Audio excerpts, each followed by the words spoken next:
Hey there everyone, Pal here, and welcome back. Today we are talking the Season 6 competitive of World of Warships, how it's going so far, what I've learned, any tips and tricks I would give to other people that are looking to play this ranked. I managed to make it to rank 9 just last night. Over the weekend, I got up to rank 12.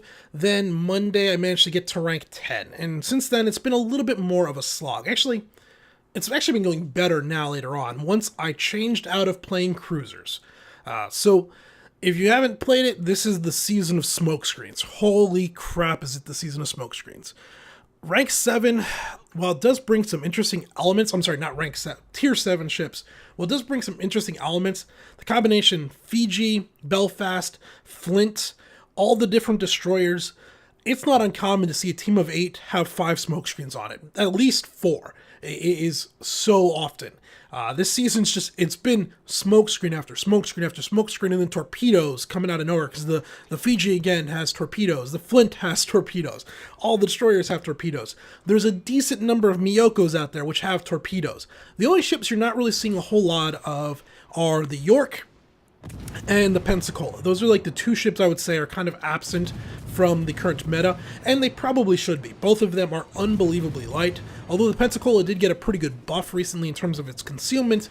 With how focused fired things are within the competitive ranked mode, once you do fire those guns and you do become detected, which you will be, you tend to get deleted really fast. So both of those ships are kind of lacking.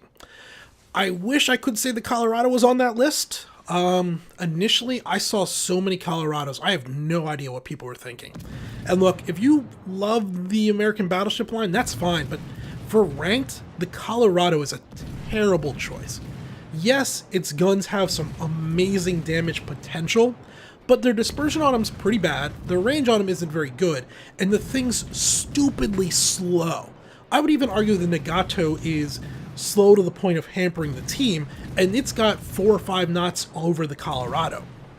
I've seen the Colorado do okay in like 2 matches. 2 matches out of probably 40 plus matches that I've seen the Colorado in.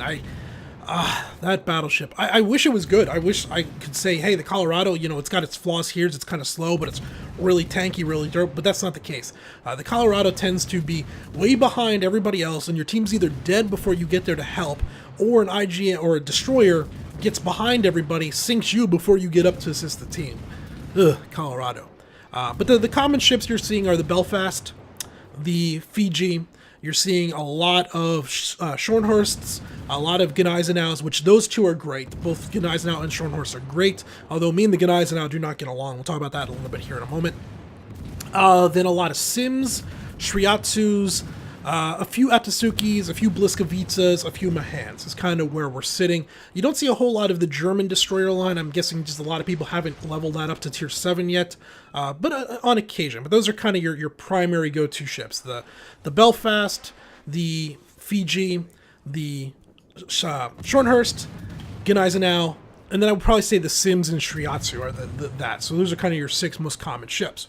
And as you can tell, 4 of those 6 have smokescreens everywhere, days and days of smokescreens. And this was the first learning curve I really had to overcome. I talked in the video leading into Season 6, preparing for it, that I was probably going to focus heavily on the Belfast. And initially out the gate I did. And it sucked. It sucked so bad. The Belfast, I like it. I think it's a really good ship. And in larger battles where there's more ships to be spotting, there's more people out on the flanks, it works really well. What I found though in competitive, when it's only 8v8, that at least half the time, maybe even 2/3 of the time, I'd go in, I would get detected. I have the target awareness one. I can't remember what it's called. The top leftmost captain skill, where it tells you how many people are actively targeting you. As soon as I would see that go 2 or 3, I cut, pop smoke, and not be able to see anything, because the entire friendly team was either a Colorado way back where they can't spot anybody, or also hiding in smoke screens, be them destroyers or other cruisers or battleships in the smoke screens, and you couldn't see anybody. So for the next however amount of time, you're sitting there like, well, I wish I could shoot at something, but this is just a wasted smoke screen. And it just wasn't working. being a bit more of an aggressive player, I would then go ahead, I would sneak my nose out of the smoke screen, well, to find out that the enemy team, while also mostly in smoke screens, would have a destroyer cruising around. And that destroyer would spot me, and the whole enemy team would be like, "Oh, Belfast, shoot," and I would die. Because no one else on my team was visible, no one on my team was spotting. And the Belfast, you cannot do scouting with the Belfast. It is too big, too lightly armored to pull it off. It's maneuverable, but boy, it just, you can't do it with that. So after some very rough experiences with the Belfast, I was like, all right, gotta change things up. I'm getting frustrated. I went to the Scharnhorst. Scharnhorst went pretty darn well. I'm averaging about a 60% win rate with the Scharnhorst in competitive. It's doing pretty good. There are still some real frustrations with the Scharnhorst, at least up until rank 12.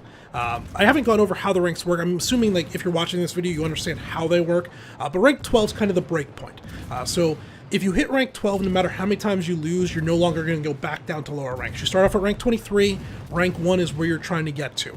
And there are certain irrevocable ranks that, once you get past them, you don't go back any further. There's one at like 18, 15, whatever, and then 12 is the high one. From 12 to 1, there's no more irrevocable ranks. So 12 is kind of the make or break point where things start to get a little more competitive going forward. Prior to rank 12, I would be sailing along and I would intentionally be, all right, I'm going to set up a line. I'm going to try and get their attention right here. I'd come to an island, put an island on one of my sides so I couldn't get shot at from that side, put my nose in, and I could tank up a lot of damage. And I would do this, and my team would just hide in smoke screens still. And I'd be spotted and be just getting shelled at from these smoke screens and everything, trying to reverse out of it, and nothing would happen. Because while you're being focus fired, your team should be, at that point, then trying to engage these targets using radars and stuff, and it just wouldn't happen. And then I'd watch destroyers on the flanks sitting in their own smoke screens, and their smoke screen would fire, and the next destroyer would pop smoke, and I'm just sitting there burning without any real assistance. This didn't happen every time, but it happened a lot more often than I would have liked, where there was one round, quite literally, so we spawned in the northern hemisphere of the map, and we moved towards A, which A was like BC 5-6 kind of area, is where B and C was. And we sail down in there. I get in, do this exact same process, and I'm tanking up. It's 3 battleships on each team, 2 cruisers, 3 destroyers, I think is what the loadout was. And I'm in there, and I got the nice bow on. I get a real good salvo on one of their battleships. I'm lighting up one of their cruisers. We managed to focus down one of their cruisers. I have 2 of their battleships burning. Finally, a wall of torpedoes comes in from my flank. I got to get going, so I have to get moving forward. Otherwise, I'm going to die. And at this point, you basically, it's one of those commit or nothing. If you sail in, if I try to turn broadside, I'm going to get torpedoed and I'm going to die. So I just got to sail forward into it. So I go into it. I managed to get my torpedoes off on a Nagato. I hit this Nagato pretty good. I have 2 of their battleships at less than 25% health. One of their cruisers is dead. One of their destroyers is dead. And I'm about to die, but it's going to be me for a very positive trade. I die, I turn my camera around and look back. The other 2 battleships on my team, one of them's a Nagato about 10-12 kilometers behind me. And now he's taking some damage, you can tell he pulled back, but at 10-12 kilometers behind me, when the enemy was still 5 or 6 kilometers in front of me, he's 15-18 kilometers from the targets. Dispersion is not very good at that range for Nagato. But that's not the real kicker. Up at A1, the upper leftmost corner of the map, is a Gneisenau sailing around in circles up there. As far from the battle as you can actually get while still being on the right side of the map is where this Gneisenau is, at full health. I lost my effing mind. It was mind-boggling, because the Gneisenau is just as durable, if not a little more durable than the Scharnhorst. The Gneisenau also has the worst dispersion of a Tier 7 battleship. Had he, at that range, he's not hitting anything. Had he been somewhere relatively close to me and we've been engaging both targets with our secondaries and our primaries, we probably would have won the battle before the 10-minute mark. Instead, he sails around up there, the team focuses me down, then they kill the Nagato, then they just run over everyone, and finally he's the last ship alive running around on the top of the map at full health. Like, that was a rage quit moment. I don't get too many of them. I kind of lost it on that guy. But that was the Scharnhorst. It wasn't all bad, but the Scharnhorst was a mixed batch. Like I said, about 60% win rate. So finally, I'm like, all right, this isn't working either. Destroyer time. Destroyers are my bread and butter. You haven't seen a whole lot of them on the channel recently, but if you go back and look through a lot of my videos, a lot of them are destroyer gameplay. The older ones. With the addition to a lot of the new destroyer lines and the new heavier destroyer meta, I've kind of gotten away from them just because I got sick of being the 4th or 5th destroyer on a team. I'd much rather play the cruiser or the battleship role if that's the case. So I've been moving away from them more and more. But bread and butter, go-to type ship is going to be destroyer. At first I took out the Shiatsu. Plan here was very much pretty common sense. Use the very good detectability. Get out there. When the enemy team does smoke up, put those 10-kilometer torpedoes into the smoke screen, stay mobile, provide smoke screen to my friendly team, but stay out of the smoke screen myself and spot for them. And it kind of worked. But me and the Shiatsu, we're not great friends. The ship's just too slow. 36 knots top speed means that when the team does decide and they have some idea where you are from where your torpedoes came from, or you just happen to run across another destroyer out there, you're not getting away from anybody, and you don't have the guns to actively fight them. You only have 4 guns and 2 turrets that don't fire very fast and they don't turn very fast. And I felt like I was being handicapped by those guns. So I switched over to the Sims. And the Sims is where this season finally started going pretty good for me. With the Sims, I've been focusing very much on a support role. What this means is very much what I was just saying I was doing with the Shiatsu, I'm doing with the Sims. I'm getting out there, I'm charging the caps initially early. Now, not right onto the cap, but within about 3 kilometers of the cap, so I can see if a cruiser, battleship, or whatever's coming towards it, and I can know, all right, I'm good, safe to move in, or likely safe to move in, or I need to disengage. I return and provide smoke screens for my team as need be. Almost never am I actually in my own smoke screen unless I'm being hammered on and I need to drop the smoke screen to break line of sight. I don't smoke screen and then sit in it to shoot out of. That's just not the way I'm playing it. I'm providing eyes on the enemy team, and while the torpedoes on the Sims are not as good as that of the IJN line, they are 9.2 kilometers, and you do get 8 of them, I think? It might even be 10. I forget if it's quad launchers or penta launchers. Is that what a 5 launcher would be? I can't remember if they're 4 or 5 launchers, tubes on each launcher. So you got a pretty good range, and it just works overall. But the Sims is faster, 40.6 knots or something, very quick rudder shift time, a very maneuverable ship, and the guns reload fast, they turn fast. So when I do get into that battle with another destroyer, I feel like I have a little more fight in me than I do with the Shiatsu. And as such, I've been enjoying that gameplay a lot more. And since I've started playing this way, I'm getting about a 65% win rate throughout everything. And that's what I'll take. Now, my actual numbers haven't been great.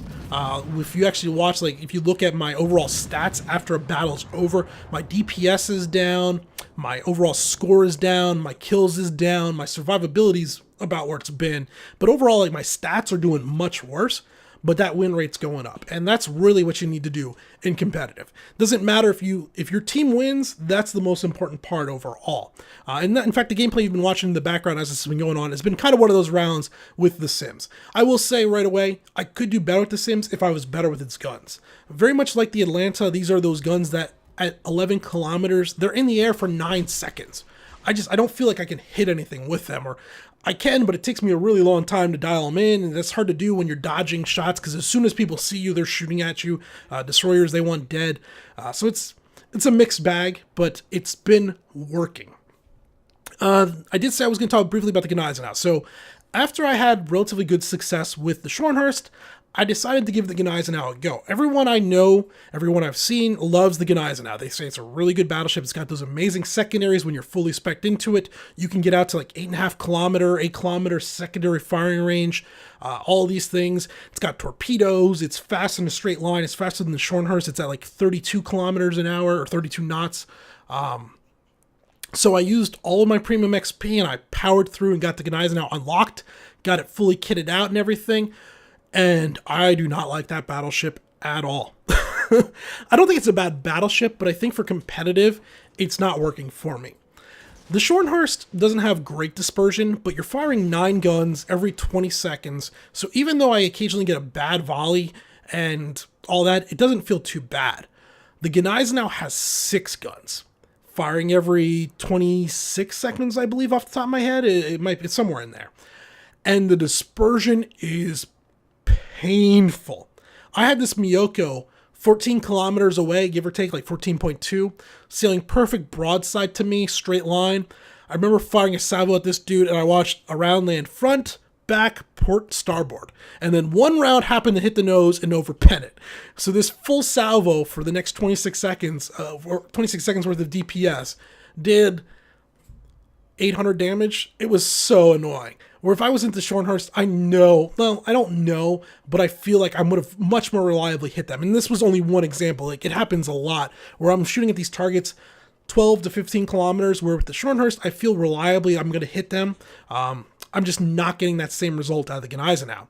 Which, okay, it's supposed to be a secondary build, but the current engagement range of ship to ship, smokescreen to smokescreen is around 12 to 14 kilometers. Those secondaries figure about 8 kilometers.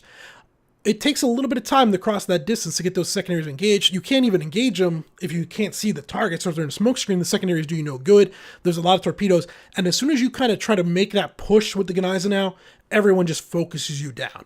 And while the Gneisenau doesn't take citadels, he's very durable in that terms.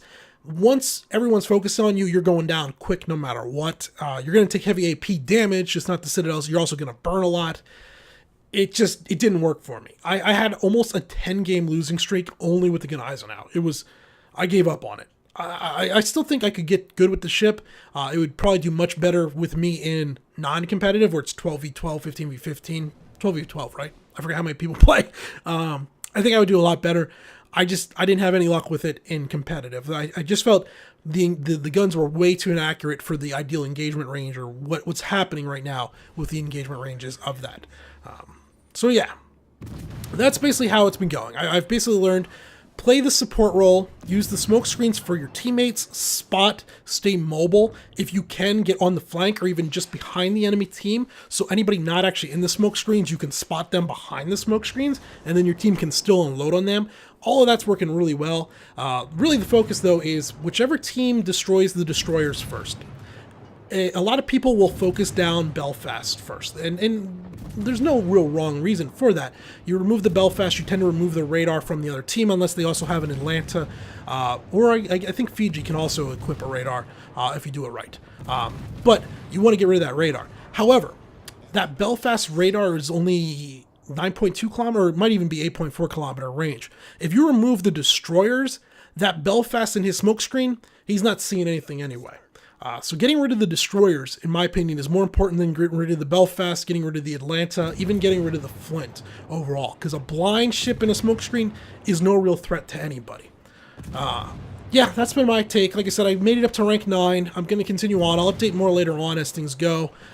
It's been a little frustrating, though. There were some real long losing streaks there. The smoke screens are frustrating. There's just smoke everywhere, which gets old pretty fast. But I think reliably I can make rank 5. I'm trying for 1. If I can make 5, though, I will be happy. So until next time, though, this has been Power. Thanks for watching.